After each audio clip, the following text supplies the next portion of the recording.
চাওক জুবিন গাৰ্গ নোহোৱা আজি এটা মাহ সম্পূৰ্ণ হ'ল আৰু আজিৰ দিনটোত আমি যদি চাওঁ তেনেহ'লে জোনালীৰ যি জুবিন গাৰ্গৰ ষ্টুডিঅ' সেই ষ্টুডিঅ'ত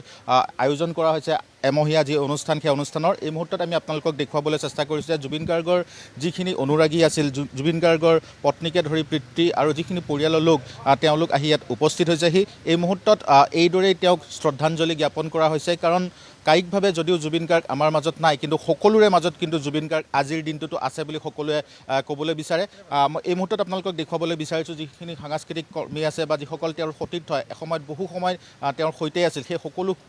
তেওঁলোক সতীৰ্থসকল ইয়াত আছে এই মুহূৰ্তত মই জয়ন্ত আপোনাৰ ওচৰলৈ আহিছোঁ যে জুবিন দা নোহোৱা আজি এটা মাহ হ'ল সকলোৱে আজিৰ দিনটোতো কোনো মানি ল'ব বিচৰা নাই তথাপিও তেওঁক আজি শ্ৰদ্ধাঞ্জলি দিয়া হৈছে হয় তাকে এইটো এটা দুখৰ আমাৰ কাৰণে বৰ দুখৰ কথা যে আমি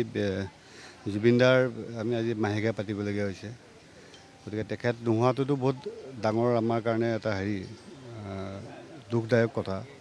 আৰু তাতকৈ ডাঙৰ কথা হ'ল আজি এমাহেই হ'ল আমি কোনো ধৰণৰ ন্যায় পোৱা নাই ন্যায় মানে আমি একচুৱেলি 19 তাৰিখে কি হৈছিলে আমি সেইটো গম পোৱা নাই এতিয়ালৈকে যদি কথাবিলাক আমি অলপ হ'লেও জানিব পাৰিলোঁ তেতিয়া বস্তুটো ভাল আছিলে কাৰণ অসমৰ ৰাইজে জুবিনদাৰ যি ধৰণে মৰম কৰিছিল আমিও একেই আমিও এজন অনুৰাগী আছিলোঁ জুবিনদাৰ কিন্তু কথাটো হ'ল আজি এমাহ হ'ল 19 তাৰিখে কিয় কাৰণে তেওঁলোকে জুবিনদাক পানীলৈ লৈ গ'ল এটা অসুখ থকা কথা জানিও সিদ্ধাৰ্থটো ভালকৈ জানিছিলে প্ৰথমবাৰ আহিল ছেকেণ্ডবাৰ আকৌ লৈ গ'ল তাৰপিছত কি হ'ল আমি পাৰ্ট বাই পাৰ্ট ভিডিঅ' কেইটামান দেখিছোঁ তাৰ বাহিৰে আমি একো দেখা নাই আজিলৈকে আৰু শেষৰ ভিডিঅ'টো বোলে পাইছিলে SITয়ে কিন্তু আজিলৈকে আমি দেখা পোৱা নাই বস্তুবিলাক ট্ৰেন্সপাৰেণ্ট হ'ব লাগে মানে ক্লিয়াৰ হ'ব লাগে বস্তুটো কি হৈ আছে একচুৱেলি তেখেতটো নোহোৱা আজি এমাহেই হ'ল গতিকে আমিও গম পাব লাগে যে একচুৱেলি কি হৈছে আৰু দুখীয়ে এতিয়া জেলত গৈছে তেওঁলোকে জেলৰ পৰা ওলাই যাব নোৱাৰে তেওঁলোকে মিনিমাম 10-15 বছৰকৈ এজনৰ যদি জেল হয় সেইটো আমাৰ এটা শাস্তিটো তেনেকুৱা হ'লে ভাল যে তেওঁ বোলে জেলত আছে 3 মাহ থাকি আজি আকৌ ওলাই আহিছে সেইটো যাতে নহয় গতিকে চাৰ্জশ্বিটখন তেওঁলোকে যেনেকৈ পাৰে তেনেকৈ যিমান কঠোৰ কৰিব পাৰে সেইটো আমাৰ ফালৰ পৰা এটা ৰিকুৱেষ্ট কৰিছোঁ তদন্ত চলি আছে বহুকেইগৰাকী লোকক তাত মতা হৈছে সেই তদন্ত প্ৰক্ৰিয়াটোক লৈ আপোনালোক সন্তুষ্টনে এতিয়া সন্তুষ্ট হ'বই লাগিব কাৰণ এটা নিয়মমতে তেওঁলোকে কৰি আছে সেইটোতো আমি অসন্তুষ্ট বুলি ক'ব নোৱাৰোঁ কিন্তু বস্তুটো আৰু 3 মাহ সময় যে লৈছে আৰু অলপ সোনকালে হ'লে বেছি ভাল তেওঁলোকে 3 মাহ সময় লৈছে 3 মাহটো যদি আৰু 45 ডেজতে কৰিব পাৰি মানে 3 মাহ লৈছে যিহেতু তেওঁলোক 45 ডেজ 40 ডেজ আজি 30 ডেজ হ'লেই যিমান সোনকালে হয় আৰু ন্যায়ৰ প্ৰতি বিশ্বাস ৰাখিবই লাগিব আমি তেওঁলোকে যিটো কাম কৰিছে আমি ক'ব নোৱাৰোঁ যে অসন্তুষ্ট ন্যায়ৰ প্ৰতি বিশ্বাস কৰিব লাগিব গতিকে যিমান সোনকালে যিমান সোনকালে তেওঁলোকে পাৰে তাতে চাৰ্জশ্বিটখন দাখিল কৰে আৰু কঠোৰতম কঠোৰ শাস্তি দিয়ে জুবিন দাই বহু সপোনেৰে এই ষ্টুডিঅ'টো বনাইছিল ইয়াত বহু সৃষ্টি থাকি গ'ল কৰিবলৈ আপুনিও ইয়াত বহুদিন আহিছে ইয়াত একেলগে পাইছে জুবিন দাৰ সেই সপোনবোৰ এই ষ্টুডিঅ'ক লৈ অকণমান জানিব বিচাৰিম জুবিন দাৰ ষ্টুডিঅ'টো বহুত সপোন আছিলে আমি আগতে জুবিন দাৰ ষ্টুডিঅ' নাথাকোঁতে খাৰগলী ষ্টুডিঅ' ভাঙি দিয়াৰ পিছত তেওঁ বেলেগ ষ্টুডিঅ'ত গান গাইছিলে আমাৰ গানো বেলেগ ষ্টুডিঅ'ত গাব লাগিছিলে জুবিন দাই সেইটো যেতিয়া ষ্টুডিঅ' বনালে তেওঁ এটা মাইক্ৰফোন আনিছিলে মেইনলি তেওঁ সেইটো লৈ আমি আহিলে দেখুৱাই এইটো আনিছোঁ ইয়াত গান গাম আৰু তেওঁ লাষ্ট সিদিনা 2 ছেপ্টেম্বৰ মই গান এটা গাব আহিছিলোঁ সেইদিনাও তেখেতে ধুনীয়াকৈ গানটো গাই ফূৰ্তিত আছিলে তেতিয়া মোক কৈছে দেখিছ ভইচ কি ধুনীয়া ওলাইছে বুঢ়া এতিয়াও ঠিক আছে সেইবিলাক বস্তু আমি ওচৰত থকা মানুহখিনি জানো তেখেতে কেনেকৈ বস্তুবিলাক ৰিয়েক্ট কৰে আৰু ষ্টুডিঅ'টো বিৰাট সপোন আছিলে আৰু বিশেষকৈ ৰৈ বিনাল এখন গোটেই কামখিনি তেওঁ বেকগ্ৰাউণ্ড হওক তেওঁ ভইচ ডাবিং হওক ইয়াত কৰিব বিচাৰিছিলে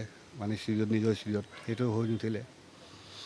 সেয়াই আৰু সেইবিলাক কথা এতিয়া বেয়া লাগে কিন্তু সেই মাইকটোক লৈও এটা চৰ্চা চলিছে যে শেখৰজ্যোতি গোস্বামীয়ে সেইটোক লৈও তাতে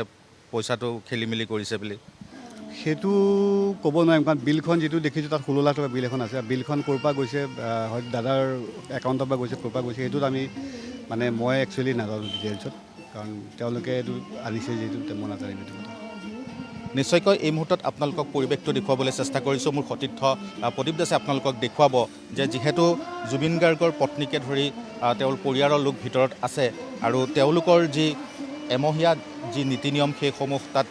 তেওঁলোকে কৰিছে আৰু যিসকল অনুৰাগী আছে বা জুবিন গাৰ্গৰ যিসকল সতীৰ্থ সেইসকল কিন্তু আজি আমি ইয়াত দেখিবলৈ পাইছোঁ তেওঁলোক ইয়ালৈ আহিছে কাৰণ সকলোৰে মৰমৰ আৰু প্ৰাণৰ শিল্পীগৰাকী এইদৰে আঁতৰি যাব বুলি কেতিয়াও তেওঁলোকে কল্পনা কৰা নাছিল আৰু হঠাৎ যিহেতু আমাৰ সকলোৰে মাজৰ পৰা তেওঁলোক আঁতৰি গ'ল সেয়েহে স্বাভাৱিকতে সকলো এতিয়া ম্ৰিয়মান হৈ আছে মই এখন চকী আপোনালোকক দেখুৱাবলৈ চেষ্টা কৰিছোঁ এই চকীখন আপোনালোকে দেখিছে ইয়াতে লিখা আছে মায়াবিনী জয় জুবিন বুলি এই যিখন আপোনালোকে দেখিছে ইয়াতেই তেওঁ খুব সুন্দৰভাৱে তেওঁ ইয়াত বহি থাকে তেওঁ ইয়াত যিহেতু পৰিৱেশ ভাল পায় প্ৰকৃতি ভাল পায় তেওঁ সন্মুখতে এইদৰে ইয়াত বহি যিসকল লোক আহে তেওঁলোকৰ সৈতে কথা পাতে যিসকল তেওঁৰ অনুৰাগী আহে তেওঁলোকৰ সৈতে কথা পাতে বা আন যিসমূহ প্ৰকল্পত বা যিসমূহ তেওঁৰ গান আহিবলগীয়া থাকে সেইসমূহৰ ক্ষেত্ৰতো বহু সময়ত ইয়াত আলোচনা কৰা পৰিলক্ষিত হয় আমি আপোনালোকক দেখুৱাইছোঁ সমগ্ৰ পৰিৱেশটো খুব এটা সুন্দৰ পৰিৱেশ এটা সেউজীয়াৰ মাজত থকা এটা পৰিৱেশ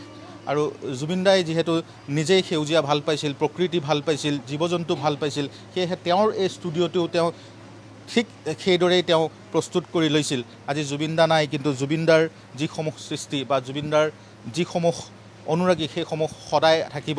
আৰু এইদৰেই আমাৰ মাজত জুবিন গাৰ্গ সদায় অমৰ হৈ থাকিব